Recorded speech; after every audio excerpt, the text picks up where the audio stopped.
Сувенирную продукцию, региональные товарные бренды, туристические маршруты Ингушетии представлены на международной выставке «Интурмаркет-2017». Сегодня был заключительный день.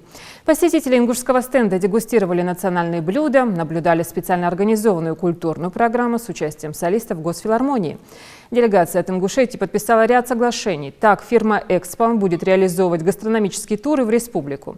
А военно-патриотический клуб Краснодара представит маршрут по местам боевой славы Малгобека. В Ростуризме отметили Ингушетию в числе регионов, активно участвующих в развитии туризма.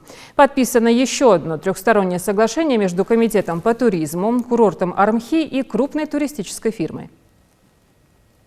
Фактически это было соглашение между курортом Армхи и этим туроператором. А комитет по туризму стал посредником. То есть мы нашли этого контакт с этой фирмой, провели переговоры, потом они с курортом заключили договор о предоставлении услуг со стороны курорта по отдыху, и фирма обязалась ежесезонно или квартально возить туристов.